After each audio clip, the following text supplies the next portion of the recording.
Yesterday, we saw the pattern again. President Donald Trump extends a path to negotiation. And within hours, Ayatollah Ali Khamenei responds not with diplomacy, but with a threat. He acknowledged the power of American aircraft carriers, saying, "Of course, a warship is a dangerous piece of military hardware." Then he added, "More dangerous than that warship is the weapon that can send that warship to the bottom of the sea." This was not Khamenei rhetoric. This was a direct threat to American forces in the region. And then came the personal taunt against President Trump. Khamenei mocked President Trump's statements about the survival of the Islamic Republic, saying, "Oh, that's a good confession." And then he declared Trump will not be able to eliminate the regime. Now, here's the problem. Khamenei still doesn't understand Trump's handshake doctrine. Trump does not begin with war, he begins with a handshake.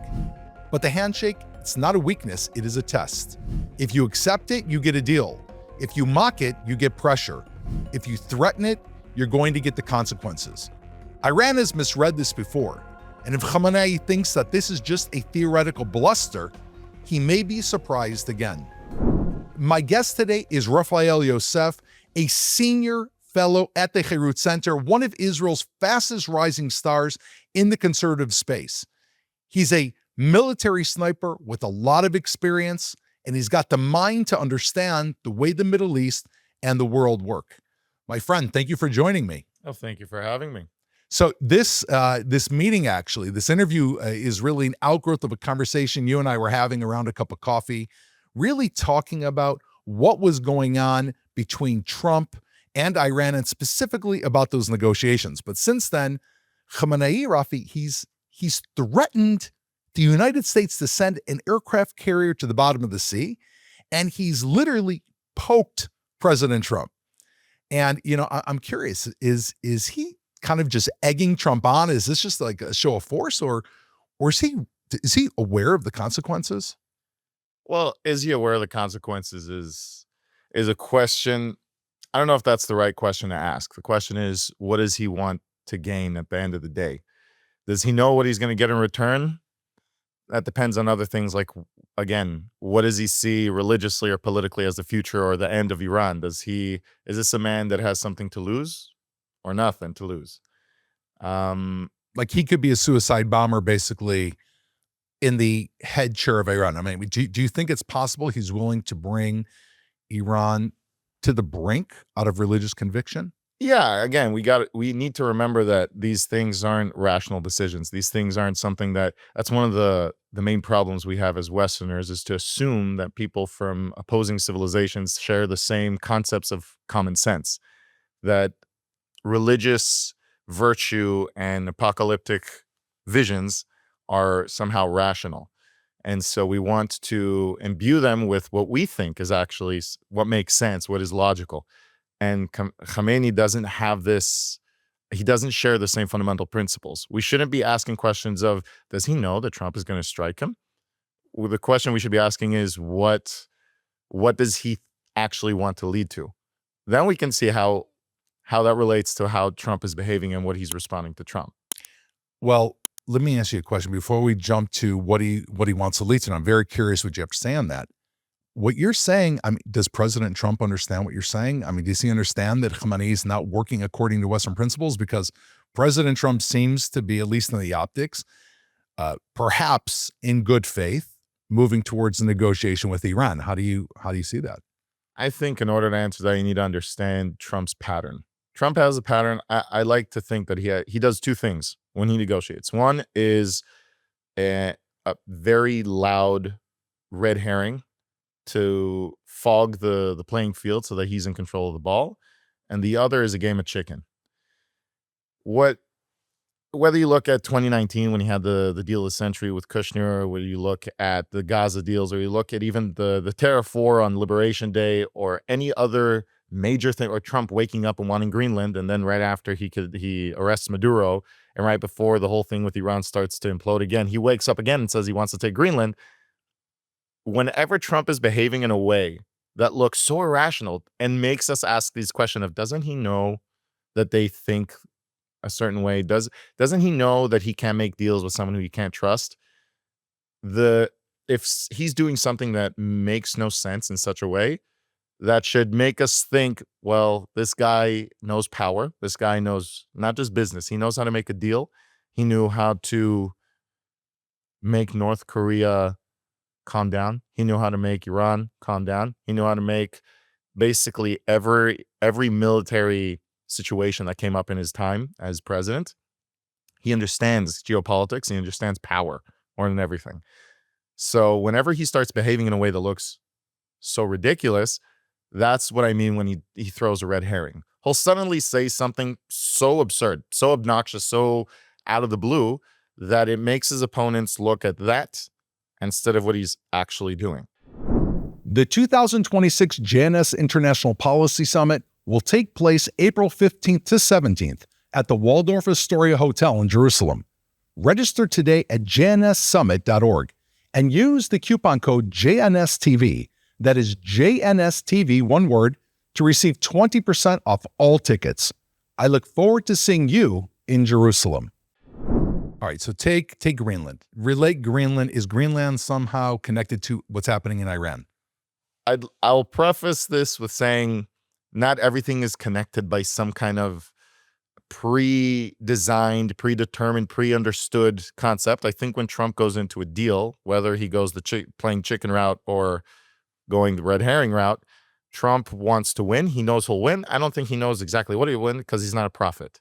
So Trump going in saying that Greenland has to do with Iran is somehow saying he knows how to play the whole game in a pre-designed way. Well, explain to me though the red herring strategy. Like try to get down to bricks and mortar. I think by what you with mean.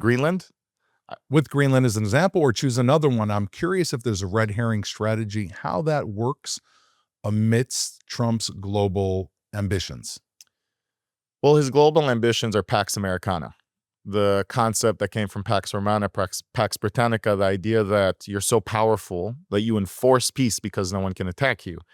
Trump's doctrine is the very Reagan, Churchill kind of tradition of peace through strength. This idea that I'm so powerful, I'm not trusting that you're going to want to be my friend. I'm just going to be powerful enough that it's worth it for you to stay my friend. And so when he goes for Greenland, for example, how's this a red herring? Do you remember what happened the week before? He announced this last time that he wants to take Greenland. Was that Maduro? Exactly. He goes and arrests a narco-terrorist, socialist, communist tyrant, the head of a major country who happens to be the hub for cartel control in South America, one of them. It happens to be an avenue where Hezbollah, who is a drug distributor internationally, gets a lot of their money, where China and Iran get their hold in the Americas. And so it's a very strategic enemy for the United States in that sense. Not the Venezuelan people, as Trump said many times, just like not the Iranian people, but the regime. And so he goes and arrests him, and then his wife. And there's a lot of noise because this is unprecedented. It's like it's insane. A few days later, he wakes up and says, I want to take Greenland. Where does everybody's attention shift to? To Greenland. Who's talking about Maduro right now? Right. That's what I mean. Now, it's not just that. I think Trump hit like 5 birds with this stone because he also ran, what we spoke about in our conversation before, was that Trump ran back from 2015. He was already saying these things before he got elected in 2016, that the United States is being abused. Whether it's NAFTA or NATO or the UN, the United States funds, I think the military expenses for NATO is 2% of your GDP. The United States pays between 3 to 5, and all the rest of the countries pay under 2. The United States funds a majority of the UN peacekeepers. They fund many of the military interests of Europe depend on America, and that's what then they use the money that they have that they don't have to use on military for welfare spending, for all kinds of government spendings internally in Europe. So the United States ends up paying a lot for the world. That was Trump's argument. We're being abused, America's money and taxpayer and our military, and not just that we're not being respected or paid back. They're not appreciating what we're doing. Just like he said in Davos, by the way, just now in the last visit, You don't have to give us Greenland, and we won't fight for it, but we won't forget. And then, of course, he threw in the very, because he's Trump, he had to. He just had to throw in the, if we wouldn't have come in on January 6th, 1944, you'd all be speaking a lot of German and a little bit of Japanese. Right, of course, that's the Trump ice. That's the Trump kind of, you got to put a little something in there. But back to, I regress, what we were saying, Trump wants to prove that America, he's very America first. Now, we're not going to get into the whole conversation of America first versus America only, but Trump is very America first. And he says it because he understands, again, the Reagan doctrine of being, if you want to be the world superpower, you have to take the responsibility of the world superpower. And you have to protect the things that serve American Western interests. And Europe isn't going to do that. They're not only abusing these deals that the United States is involved in, they are also not capable of defending these things. They're not capable, as he told them. Well, they've been emasculated. They've self-emasculated. For it's been 80 years that the United States protected Europe from the communist onslaught from the Soviet Union. Their armies are, for the most part, with the exception of a few special forces, almost like a fiction. And, you know, that leads us back, though, to the main point of Iran. When you say that he knew, like, we can't assume that Trump doesn't know what's happening. Right. So what's the strategy? I want to understand. So we've got the red herring to distract people's attention. I get it. What's the game of chicken right now with Iran? We said two strategies, right? We said the red herring, which, again, I just want to close what we were saying before because it was kind of open-ended. What he did with Greenland is both toss the world into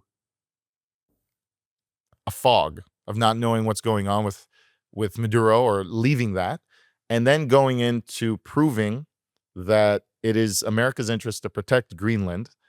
And when NATO responded, or threatened to respond, it was with 13 soldiers. 13 soldiers. What they sent in response to a pending attack from the Americans to take Greenland, was that.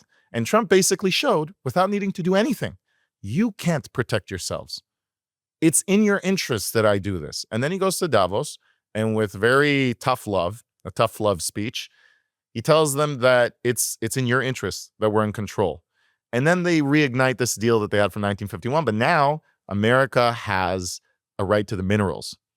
And what that makes Greenland for the United States is something that it's worth protecting for American interests, which then protects the northern trade routes, which then protects just the North Atlantic from China, from Russia, from any adversary. So Trump, I don't think he knew what he was going to get, but he knew he was going to win.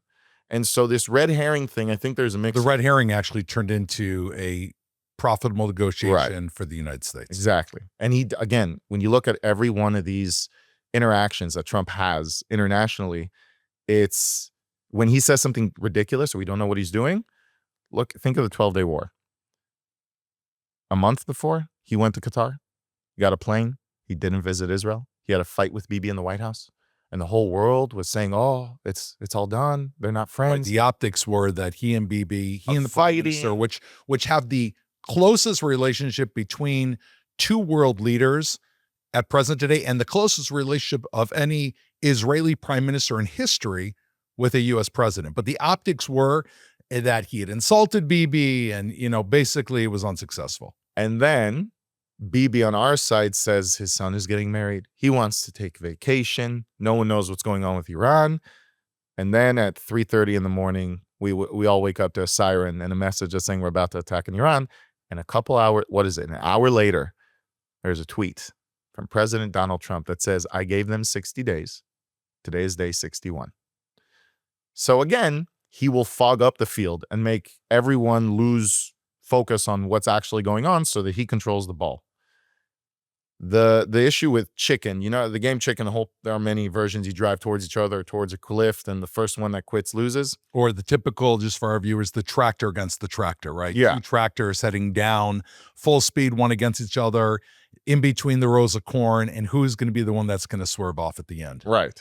Trump does that with his handshake. And that's why I think when we spoke about it, that's why maybe you started this conversation with that, is that Trump will pull people in. And it's physically, he'll pull you in when he shakes your hand, and he'll keep going until he feels he's got enough, and then he'll let go. And we saw that, I think the loudest example was the tariff war. Now we can argue it's a different conversation if it was successful, really, if the political aims that he wanted to get by zero for zero trade or lowering actual tariff. The tariff war against Europe. The world, basically. He got I think the administration claimed that they got 30 countries to get to zero for zero trade, complete free trade. Zero tariff. Yes. And then it seems that what he did was he basically showed the world, look what I can do to the market. Look what I can do to the market. Do you like me? Or do you like the ones who are stealing your tech and your intellectual property and you can't trust with their deals and are trying to ruin our economy? Which side are you going to go for? And then when he felt that he made that point enough, then he lets go. And everyone was telling him, back off the ramp. You've made enough. You've won. It's getting dangerous. Investors don't know what's going on. No one knows what to do. And then he lets go. And then things settle down. And then he basically relinquishes tariffs from everyone but China. And again, did he know everything that's going to happen from the start? Did he know exactly how long he was going to pull this, stretch this out for? No. But I think he knows Trump is very good with power because he knows when to let go when he's won enough. So when he plays chicken. By the way, I just want to add one thing to that. We know that how the world looked at that game of chicken because the S&P 500 just kept going up and up and up and was reaching, all-time highs while they were screaming terror. There's a wolf in the hen house. And at the end of the day, the S&P skyrocketing. Okay, the dollar's a little bit weaker, but the U.S. will probably recover from that. But consumer confidence is very, very high with what Trump's doing. It's almost as if a strong United States would affect investors for the United States. It's almost as if a strong America means a strong American economy. Right. Almost. So go ahead. Continue the chicken. Now apply the chicken strategies, playing chicken with Iran. How does that apply to the negotiations that took place yesterday?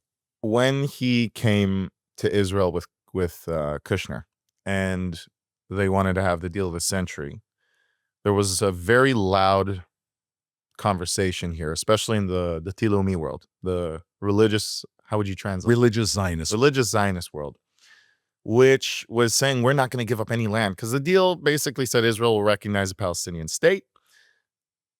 And at that point, the religious Zionists, they stopped listening. No, there's no way we can't afford this. We've done this before. We're not going to repeat this mistake. But the rest of the conversation, the rest of the deal was Hamas has to disarm. They have to recognize East Jerusalem. They have to recognize Shiloh. They have to recognize Ali. They have to recognize Hebron. They have to recognize all these things, that it's a one-sided deal. And Israel was going to be declaring sovereignty. This was the key. Right. Sovereignty over Area C. Right. And that was going to take place anyway, with or without the deal, right? That was the key. That's the key. The maps had been, right, I saw the maps. This was an interesting approach that the Israeli government tried moving forward. I think we didn't manage maybe to move forward fast enough, but Israel was going to be declaring sovereignty over Area C. Right. Again, the point here is one-sided deal. It was obvious, not the PLO nor Hamas, because who are you addressing when you talk about Palestine? They're not going to disarm either of them. The pay for slay administration of Abbas, they're not going to stop. They're not going to recognize these things. But if Israel comes and says, I'm willing to play ball, just like I did every single time this was on the table, then it gives legitimacy from an American point of view.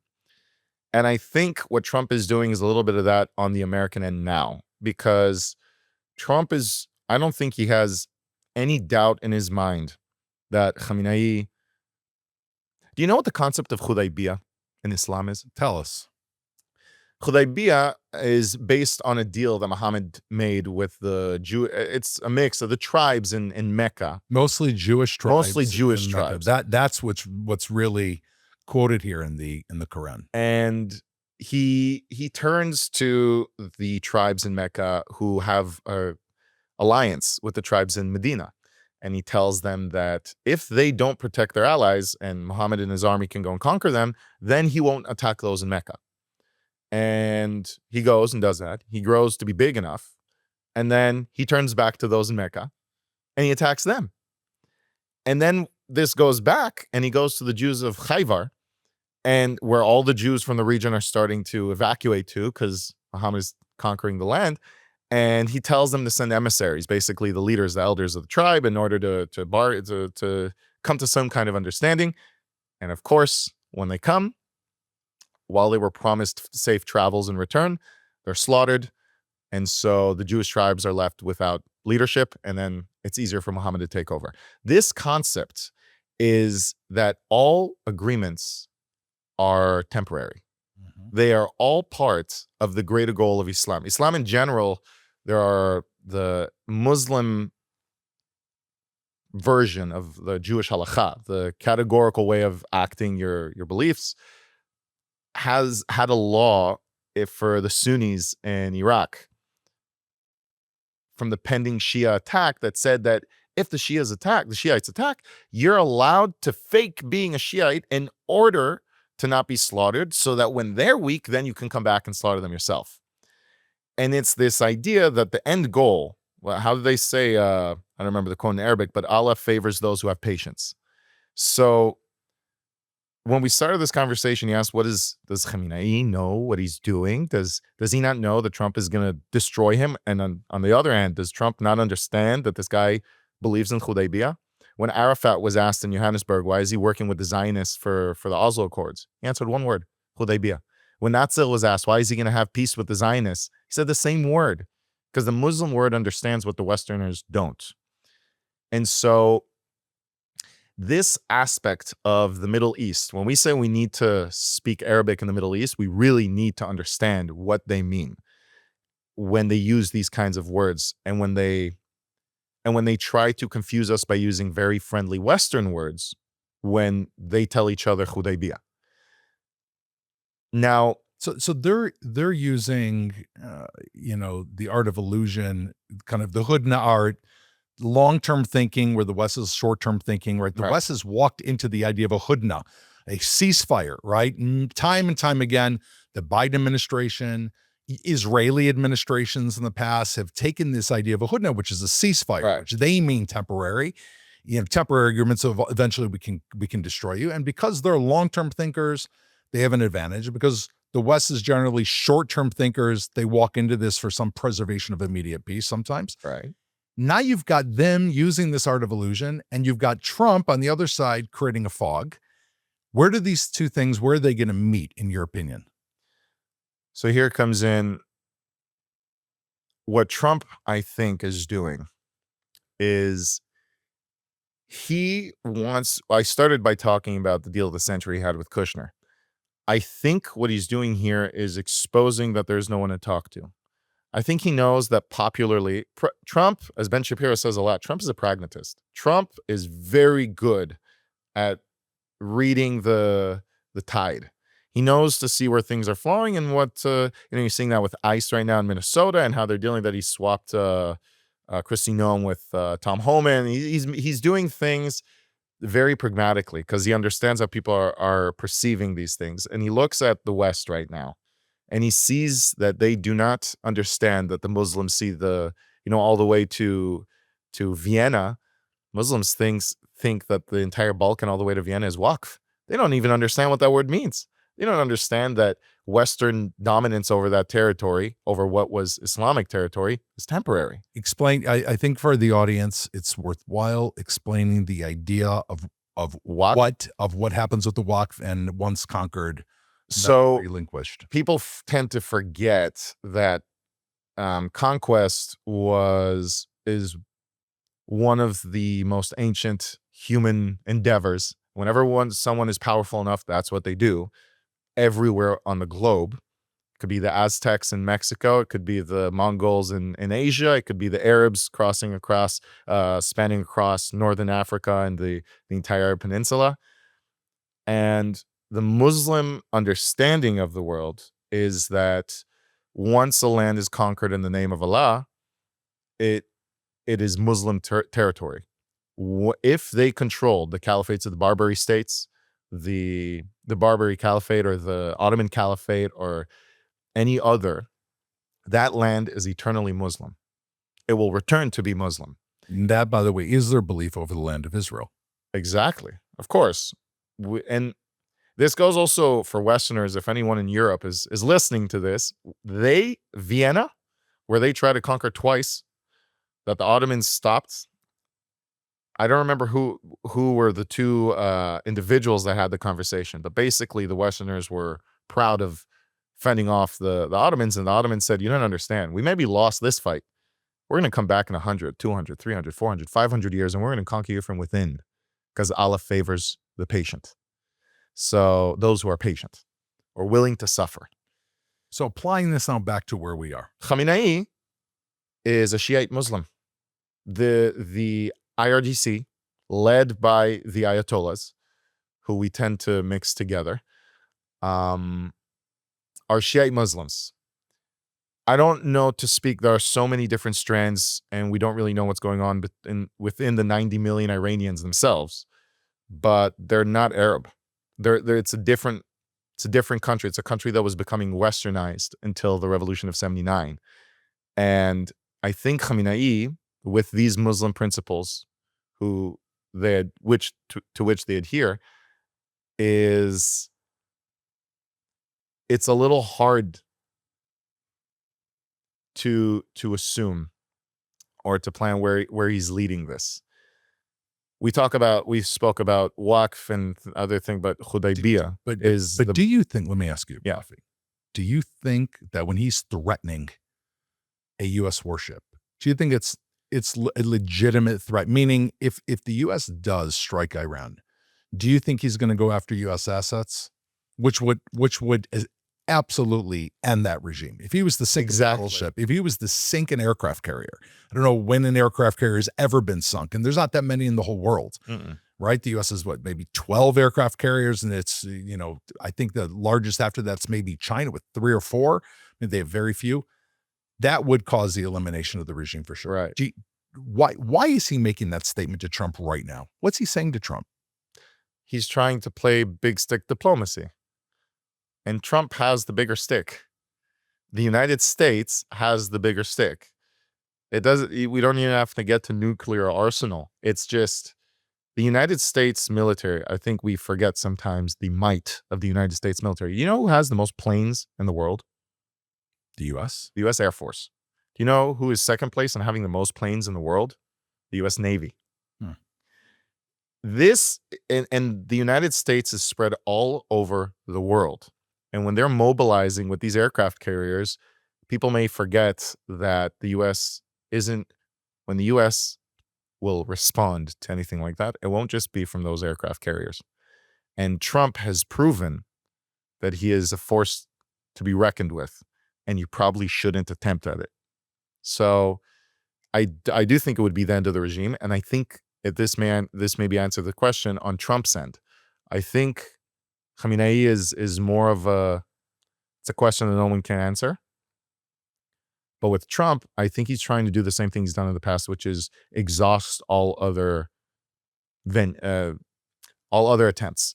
We tried to sit down with them. They wouldn't talk. We tried to bring them again. They wouldn't talk. We tried to they won't give up the nuclear deal. They won't give up threatening us. They won't give up threatening. We can't.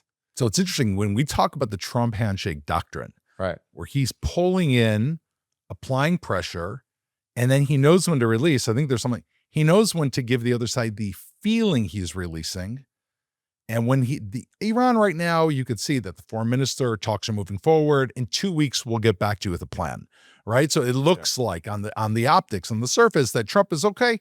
Trump's releasing but this is when Trump actually can pull out Midnight Hammer. I will remind the audience that this is the same question. The question that we're asking right now of what is Trump doing is reminiscent of the question we asked in the weeks leading up to June 12th.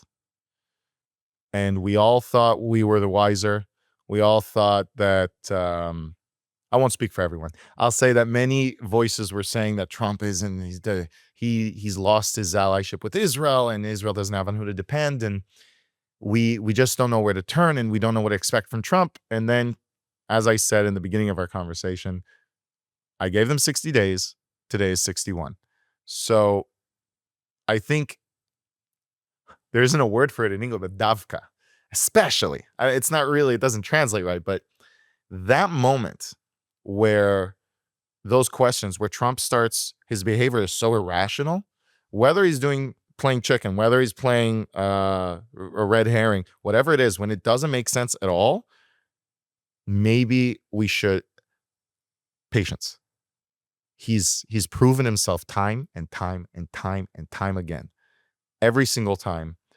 Again, I don't think he knows what he's going to get at the end of the day. I think he wants to win, and when he feels he's won enough, he lets go. And I think right now, he is pulling the Iranians, he's stretching them far enough that when he feels he has, whether it's the legitimacy within the American legislative, whether it's the American people, whether it's the West, I don't know. When he feels that he's shown, I've exhausted all of their options, then we'll have a day 61 again. Mm-hmm. My question is, now I want us to narrow down. I'm very curious for your take. What does this mean for Israel? This post-alliance restructuring, what does it mean for Israel? Are we going to be 100% allied with the U.S. at a time in which you and I've talked about this in great detail, and my audience knows that one of the most important things, and for me at the very least, is the recalibration of the U.S.-Israel relationship. And I feel like that is an existential threat. I feel like the only person that can really do this in Israel is Prime Minister Netanyahu. He is the one that is absolutely understands America, is grateful to America, and at the same time understands where Israel needs to be. But at the same time, when you're restructuring reliance on the United States, you also want to have other entities that you can bring into your orbit. What does this mean for Israel and Israel's need to have growing independence? First is the legitimacy of, I don't want to say globalist, but international kind of orders. The second is the difference between those on the Western side and those opposing the West. The third point is, how does that affect Israel in general? And then I think the last point that you brought it to is, how should we view this detachment from the United States and in a sense of more independence and more of an allyship rather than dependence? So I'll try to, in light of not having anyone else to turn to. Right. The fundamental principles of the West that come from our traditions, that come from our religious texts, that come from the experience of thousands of years, that come from everything we've gone through to develop them, things that many take for granted today, are not rational principles. That's why also, as Jews, there's a statement that's kind of strange where Moses says, choose the good in the life and not the evil and death. And it's, well, isn't that a rational decision? And I would recommend that people look around us, all the enemy civilizations of the West. No, it's not a rational decision. If it was rational decisions, all human beings this is the would come to playbook. this conclusion. This is the playbook. Exactly. For them.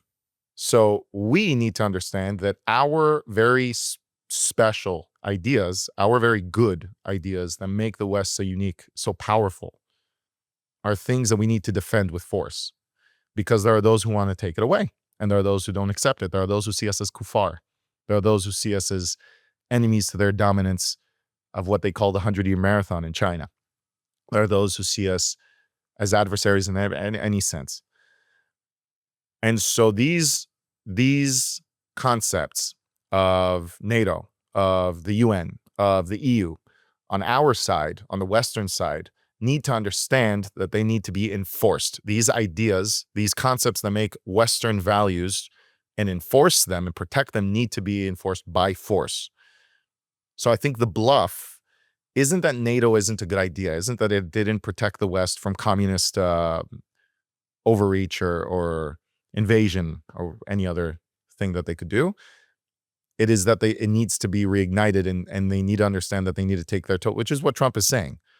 You need to enforce peace with strength, not with good wishes, not with utopian diplomacy.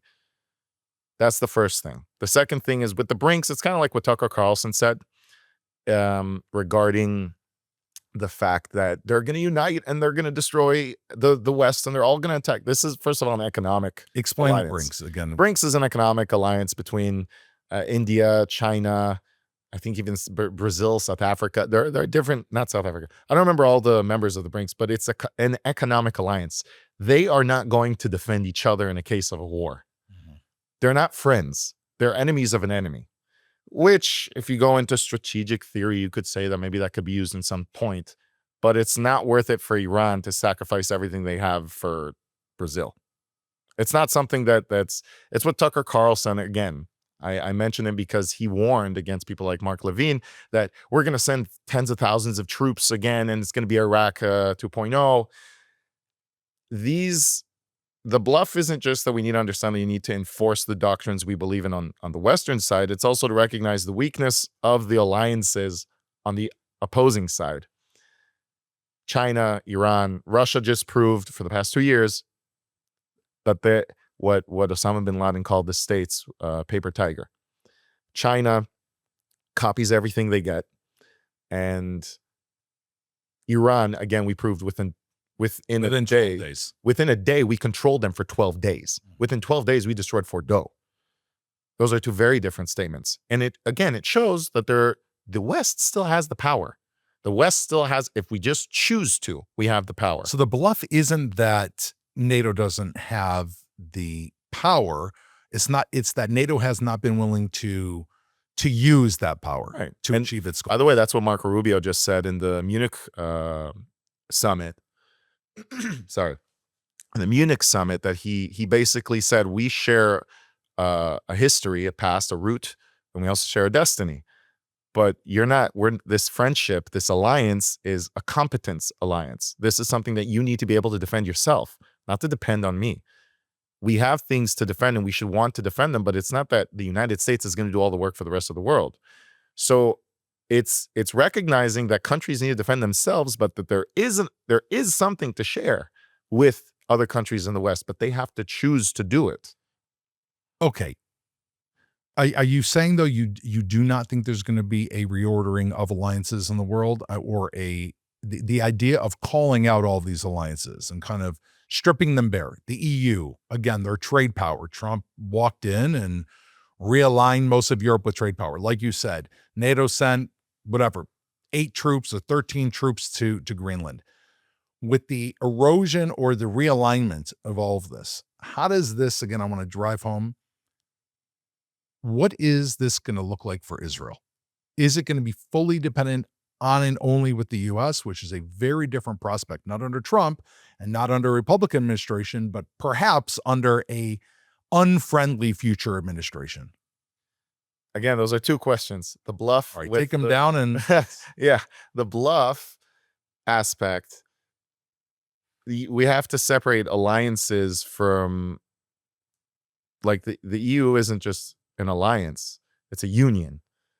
It's like saying that that the United States, Canada, and Mexico share some kind of inherent relationship, and so they should have one governing body. It's not to say that they're a North American alliance and they should probably defend themselves. Having an alliance isn't like being part of a government structure. And so I do think that globalist things prove themselves wrong. That's why Brexit happened. That's why people need to respect their institutions, and they need to have their relationship with their country and not with some higher body that doesn't have to do with anything. I think that is a bluff. I think that is proving globalism over the 20th century and the beginning of the 21st is proving that it's not something that people adhere to. But alliances amongst the West are things that need to be strengthened. But it needs to come from every side. And that leads to Israel. I think one of the conversations, for example, that's happening with the American right regarding Israel, the Groyper movement, the woke right, what they're arguing is that Israel is eating from America's golden table, and it is enjoying the fruits of America's labor with organizations like AIPAC that are funded, and they shape American policy to defend Israel. What they don't understand, and of course they point to the $3.8 billion that we get, that Israel gets from the United States as a credit service. The reason I say that is because it's important to reiterate that the money that Israel gets for the United States is money that goes back into the U.S. economy, that it buys American product, that it has contracts with the United States, that it has to spend the American money within the United States, which not only creates jobs and sells their product, etc., but then we test their gear, we share intelligence, and we hold American Western interests in a very hostile neighborhood, which is called the Middle East. America and Israel are allies. And Israel, I think both sides, we need to understand that there is something not just utilitarian that we serve, which is American, Israeli, Western dominance in the world, this hegemony, regional or world, and a world stage like the United States. It's that there is something that we share in common. There are values that make us who we are that we need to defend, and that relationship should be held in a way of an alliance and not dependency. I like what you're saying. It's the realignment of the U.S.-Israel relationship it's not that Israel, that the lack of other, perhaps, strength of other alliances around the world will cause Israel to kind of be stranded. We need to realign the Israel-U.S. relationship beyond utilitarian goals and more into the shared moral values that we share between these two nations. Is this what you're saying? I'll clarify. I said that there are two aspects that need to be remembered. We can't forget the values that we share with the United States, which make us, which have that sense of relationship that we need to protect. It's more than that. We need to shift our dependency, which is what Bibi spoke about over a span of 10 years. We're supposed to completely be off the American support. I think Israelis who understand the picture that we're having a credit system where we give way more than we're paid for with that 3.8 billion, we should have a fair relationship. We don't need to question every single move we make before we make it because we have strings attached. And the United States should respect that like Israel respects it with the United States. My point is, like we differentiated before with NATO and the EU, we are allies. We're not dependent on the United States. And it forwards American interest. Israel being able to pursue its interests forwards American interests. And if the relationship turns over the years less from dependent to an allyship where we sell each other the goods that we have and we trade the information that we have and we better each other's tech and we do everything that we're doing now, but that the concept is relationship, not dependency, will strengthen that alliance and will also strengthen Israeli sovereignty in this region, which by default pushes Western values and dominance in the Middle East. And that's the relationship that Israel needs to have with the United States and vice versa. I want to take us one step further, and with this we're going to wrap, which is, let's take this current relationship, which is the best relationship we've seen, again, I think, between certainly an Israeli premier and the United States president, between Bibi and Trump.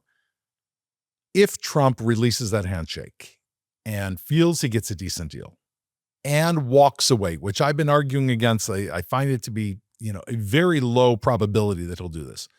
If he walks away with a deal that's better than the Obama deal, meaning everything's better than the Obama, everything, that it doesn't take much, but it needs to stop enrichment. It means the key will be their ballistic missile program, which Rubio himself is openly spoken about and acknowledges that this existential, and that they're supposedly not going to grow their proxy regime with Hezbollah, Hamas, the Houthis, the ring around Israel. Let's just say that if Trump was to walk away and he was to leave that intact and say, okay, I got to win, which may carry through to the end of his presidency, where does this leave Israel? Trump walks away.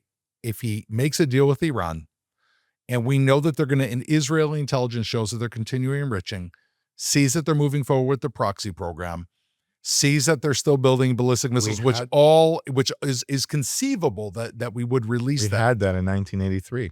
Okay. And so what did we do? Bombed the facilities. In Iraq. Correct. Right. Similar threat from someone who we don't know if we're going to be able to attack or not, if we can depend on our allies to do it for us.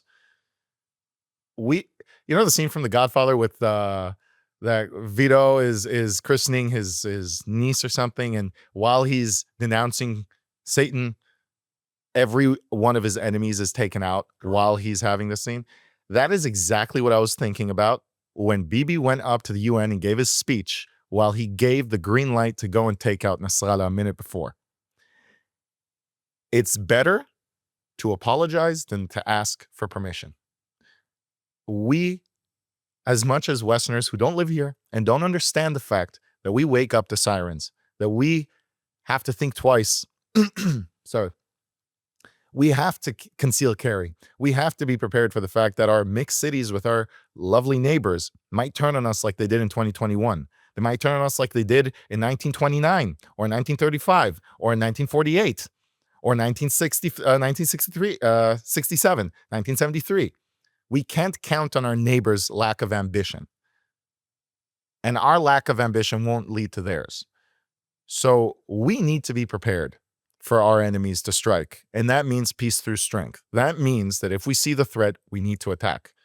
And with Iran, I also think the main point for this conversation is the eerie sense of what the heck is Trump doing right now is the same feeling we had in the days leading up to June 12th. And so I don't think that that's going to be the case, that he's going to back off. I think the tens of thousands that were massacred by the Iranian regime is something that he can't ignore. And Trump is the FAFO president, and they FA'd. So they're going to find out, I believe. We don't know the future, but it doesn't make sense that Trump is suddenly going to change everything. If the crazy scenario where Trump does not respond after all of this, Israel needs to do what it's always done best, which is take care of its own. I want to summarize by saying, if Tehran mistakes that handshake for weakness, most likely they're going to be very, very surprised. God willing. God willing. Thank you, Rafi, for joining me. It's been an absolute pleasure. I look forward to having you back on. And to our audience, this is a deep insight into the events that are shaping the world today. This is happening day by day. There's news happening. I'm sure by our next podcast, the Middle East is going to look a little bit different than it looks right now.